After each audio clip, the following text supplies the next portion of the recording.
Hello, lovelies. It has been quite some time, and I do apologize for that.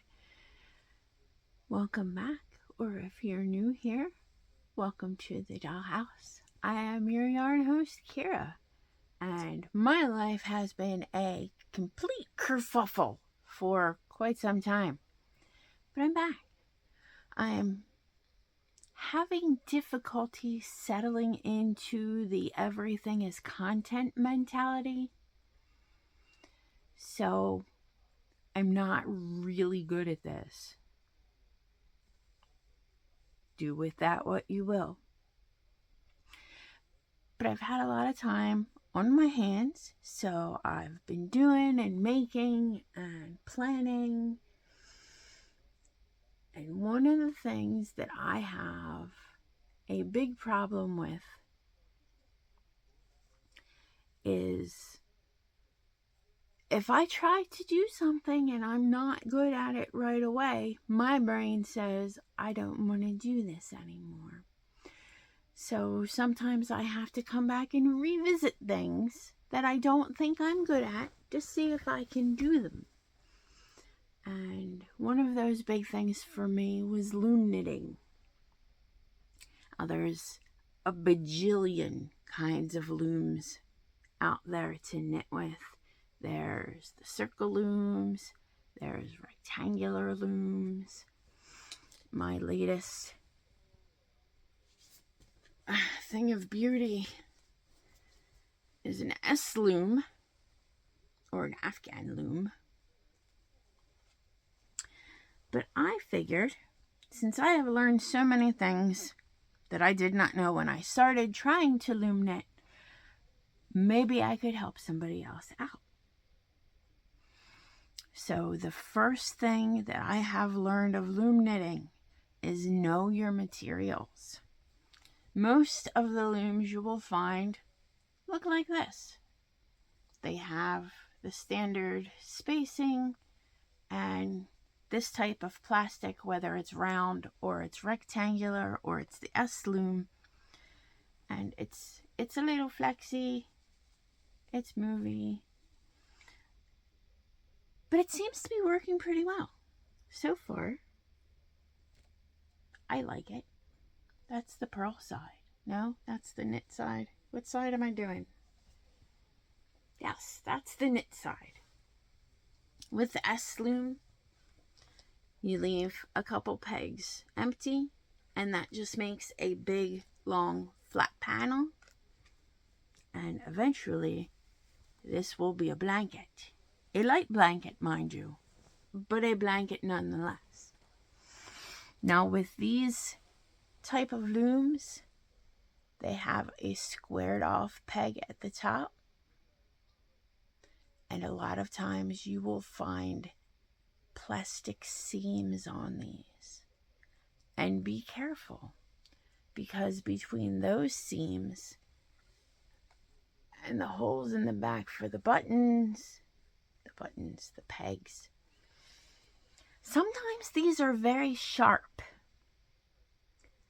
And generally what I try to do when I get a new loom is I will take a small piece of sandpaper or an emery board and I will attack the little sharp sticky outy pieces, because if you have a sharp bit of plastic on these pegs, it will snag your yarn. Also, you may cut your finger, and plastic paper cuts are not fun. Now, I have these in a round loom set and a rectangle set, and this is my first delving into the S loom. Another thing I did learn, for some reason, I thought you were supposed to make the yarn tight on the loom, and this is not so. Because when you are looming with your pick, you have to grab a piece of yarn and pull it over the top. So you don't want to try to strangle the yarn. You want to try to achieve even spacing, but you want the yarn to be pliable enough and have enough slack for you to be able to hook that loop and bring it over the top of the peg without snagging anything or without splitting the yarn. I broke 2 of my circle looms because I tried to strangle the loom with the yarn, and it's really not necessary. So loose, even tension is what you're looking for. And anything with your standard loom spacing will end up, when you first start, it looks like it's way too spaced apart. But as you get down further and your length goes, you can see that it's no longer see-through like it is up here. Your stitches condense down. I have not figured out how to stop the knit roll. Everything I have ever knitted has had that rolling edge at the bottom, and I just crochet an edge on it and it looks prettier, and sometimes that stops the rolling. But I'm getting used to it, and someday I will learn how to appropriately block an item instead of just throwing it in the washer, because I don't have time for that. You know, as one does anymore. So hopefully that will save your first set of looms. Do not try to strangle the loom. That was a hard lesson for me to learn, because I always wanted to, when I first started crocheting, I wanted to strangle the yarn. And it's not about getting the yarn tighter, it's about even spacing of your stitches, so all of your stitches are uniform. So you want to do the same thing, just like if you are hand knitting, which I cannot do. I'm learning, but that's a whole different language than crochet. So don't know if I'm going to pick up knitting. Loom knitting is really good when you don't feel like focusing, when you don't feel like counting stitches, when you don't feel like counting rows. You can just zip through. Now, most looms will come with a standard loom pick. Your color may vary depending on what loom you get. I have found that a small investment of $8 makes this so much more comfortable. These chew my hands up. An $8 loom pick not only does not chew my hands up, but it's so much more comfortable. And I seem to not split the yarn as much because I have more control and more hold on the handle itself. Your mileage may vary. You can always build this up using Fimo clay, the air dry clay.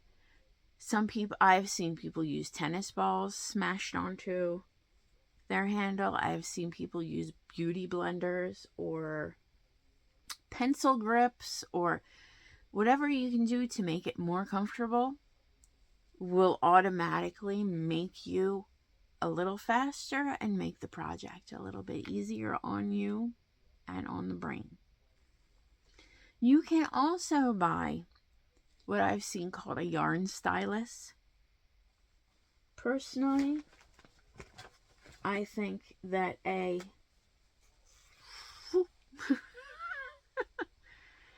piece of drinking straw works just as well as a yarn stylus. You can also gut a writing pen and just use the tube from the pen. I have never seen a reason to buy a yarn stylus, but I never saw a reason to buy an $8 loom pick either until I bought an $8 loom pick, and I love this thing. I will put descriptions floating up here on the loom pick and I just Amazoned this, so I'm not getting any money. I'm not sponsored. It just saved my hands. And I have a new toy. And I'm so excited because the S-Loom is working out so well. Let me grab it. New stuff. I don't get a whole lot of new stuff. So, excite. Autistic slapping. My whole family is on the spectrum, and we were diagnosed back in the 90s, so yeah. I broke down. I did.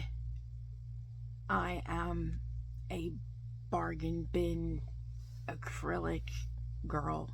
I am let's get tools, but they have to be multifunctional and not expensive. So I went with the generic S-Loom because the name brand S-Loom is a little out of my price range. And I paid for it. All of my generic looms are the same. All of them. They're built the same. They have the same pegs. They have the same spacing. So I decided it was time to save my fingers.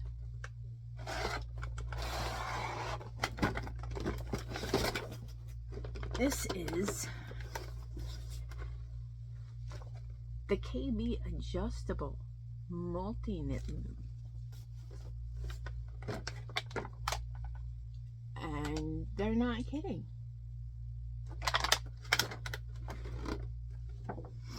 Now the whole set comes with, these are all interchangeable pieces. All you have to do is push the button and pull them apart.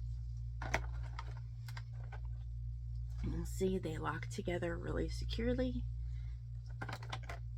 But if you push the button, they come apart. The only complaint I have, which is not really a complaint, more of a suggestion, would be nice if it would say how many pegs are in this on the bottom. So that way you can look at the bottom and do math. Instead of putting a giant loom together and going 1, 2, 3, 4.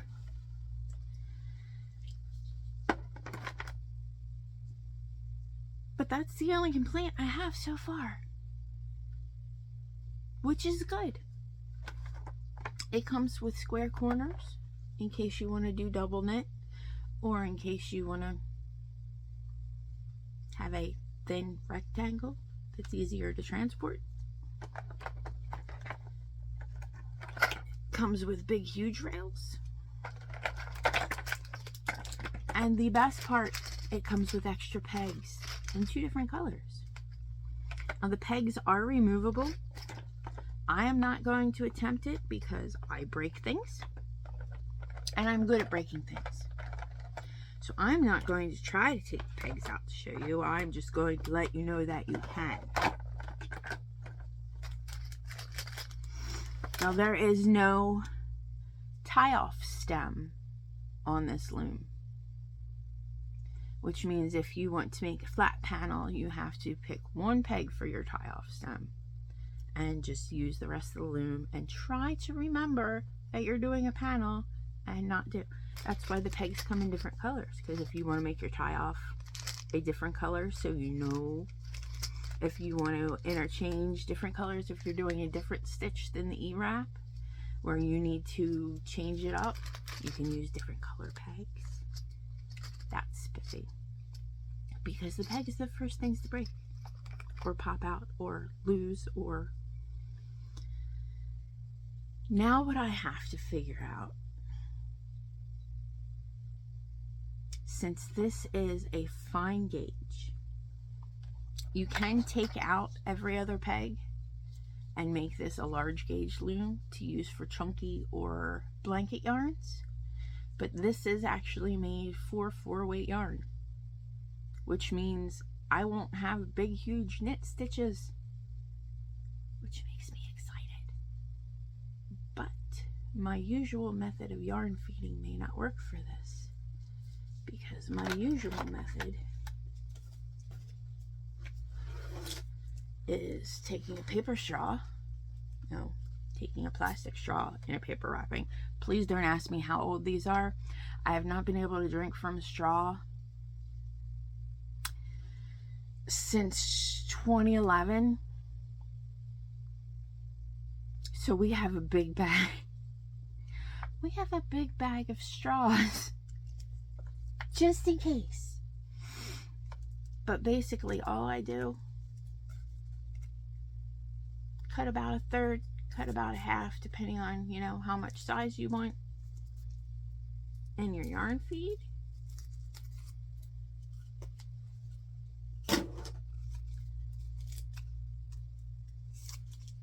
I'm going to cut this a little bit better because that left a snaggly edge.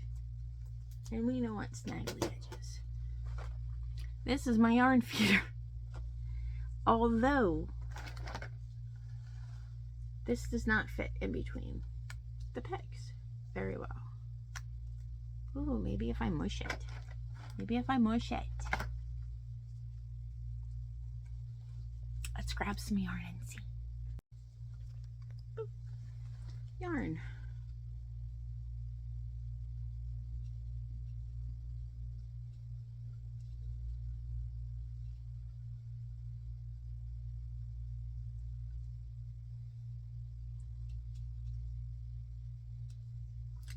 And you can sit here and just feed the yarn through. I am an ex-delinquent, so I know if you pinch the yarn here and just, the yarn goes right through. Just make sure you pinch the yarn before you do that, or you'll end up breathing yarn, which I do not recommend.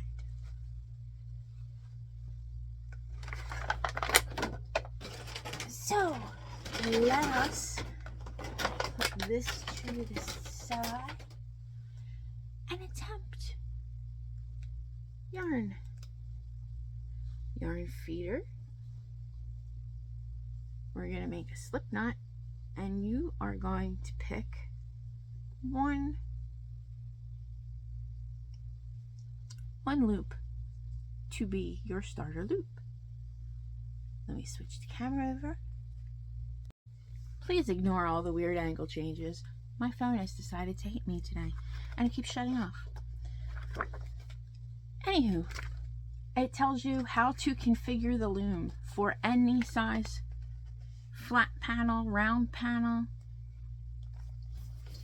You can just do a continuous loom stitch on this and make like a kid's cocoon. Not quite a sleeping bag, but a cocoon blanket. You just sew it together at the bottom, and then they're just in this big tube. It's comforting. But it also takes you through everything from the E-wrap. It shows you how to knit stitch, purl stitch, and U-stitch. There are a bajillion tutorials on YouTube on how to do cable stitches and flower stitches, and I have learned the E-wrap, and I am comfortable with the E-wrap, but I think I might do something fancy, maybe a cable-y thing on the new KB loom. But it tells you how to bind off, it tells you how to gather your stitches for hats. I mean, this is better than any single instruction sheet that I have received in partial English and or this makes no sense in translation, which is how I got all of my other looms. Because, hi, I'm cheap. It is what it is. Yeah. So, loom knitting. I am hoping this loom will save my fingers, because those rough plastic pieces are really, really murder on your knuckles if you have sensitive skin. Oh, vape of the day is French toast from Holy Cannoli in 6 milligrams. Because I am out of juice that I love, and I'm now vaping juice that I tolerate,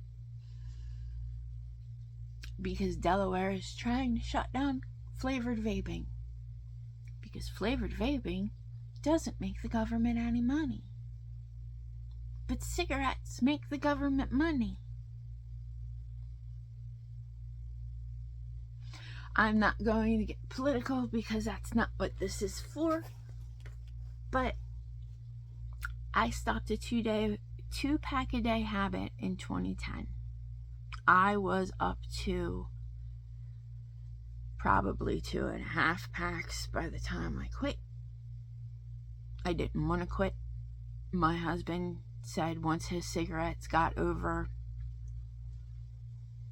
this tells you how long ago it was. My husband said once his cigarettes got over $5 a pack, he was not smoking cigarettes anymore. So he started researching vaping. And he was vaping for about a year, and I was still smoking. He was working day shift, I was working night shift, because that's kind of what you had to do to make money back then, and somebody had to watch the kids. So I came home one night and he was already in bed, and I came in to give him a kiss and tell him that I'm home like I usually do, and he didn't even wake up. I gave him a kiss and he mumbled in his sleep, "You stink like cigarettes."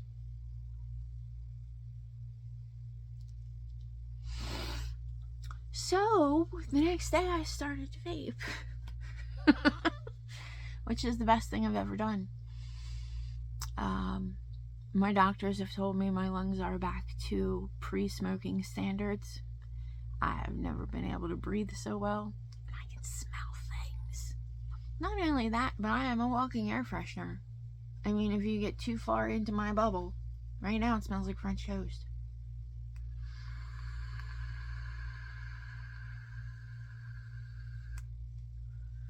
So, hopefully, our state will not ban flavors. Because if they ban flavors, and they ban the only thing that was accepted by the government, then all we'll have is tobacco flavors that are made by big corporations, instead of the really grassroots movement that vaping became in the United States. It was not made by big tobacco. Big tobacco picked it up when they saw how lucrative it was. I probably know 20 people who have started a vape shop, were very successful, and were shut down by the government. My husband works at a vape shop, so this affects me on several levels. But the government wants you to keep smoking.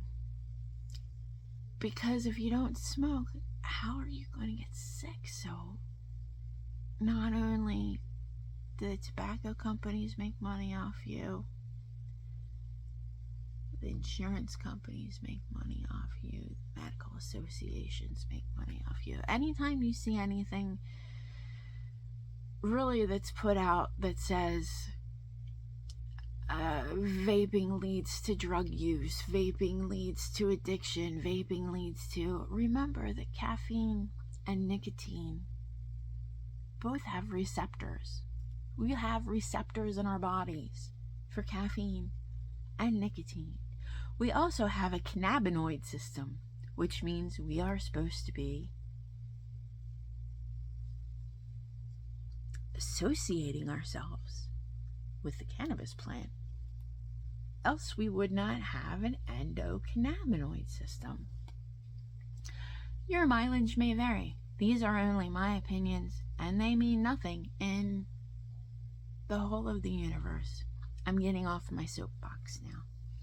I'm very angry about the vaping thing. I'm very angry that cannabis still has such a terrible stigma when we know the government created the stigma.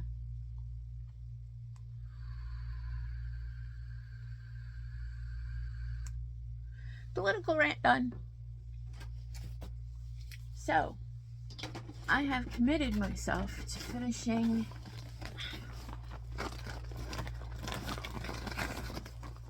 this blanket, which I started on the Loom, which I have gotten this far. It's actually twice as wide as this looks because of the configuration of the Loom, and I left these pegs empty so it would be a flat panel, but it's really starting to come out nice. So that's what I will be doing.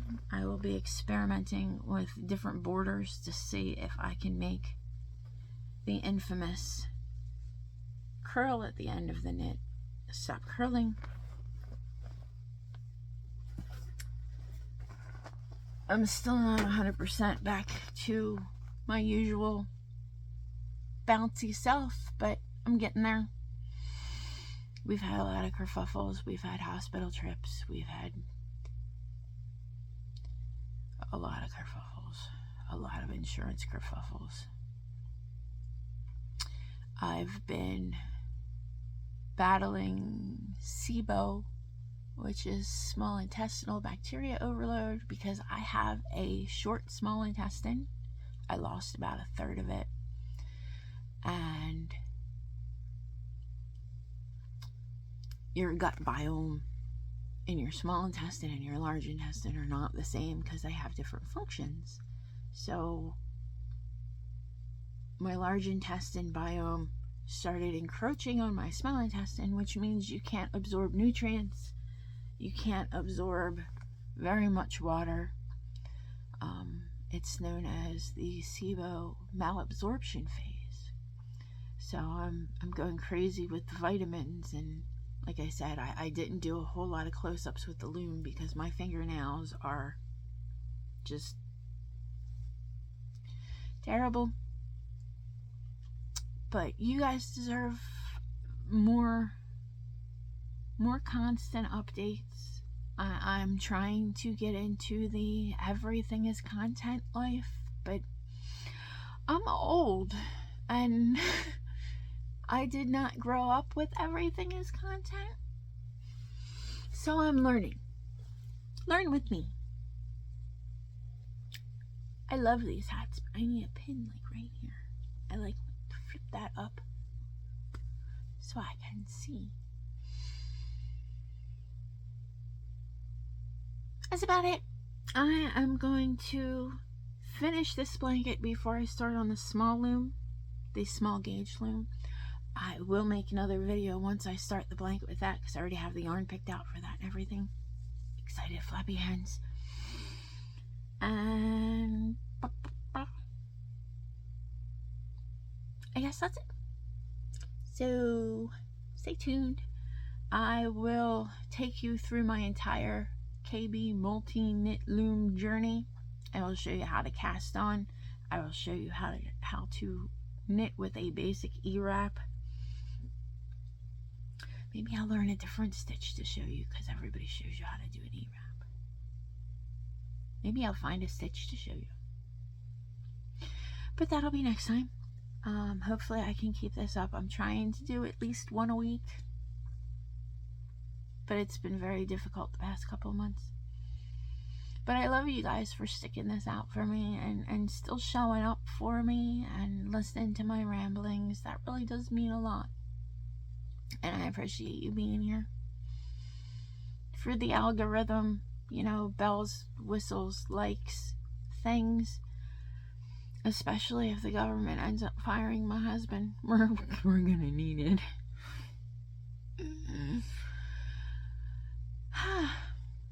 So that's it. Thank you for showing up. Thank you for caring. Thank you for being here. I'll see you next time. Until then, be good. Be kind. Be kind to yourself. Sprinkle kindness like seeds because it's free. And the world needs a lot more right now. Bye, lovelies.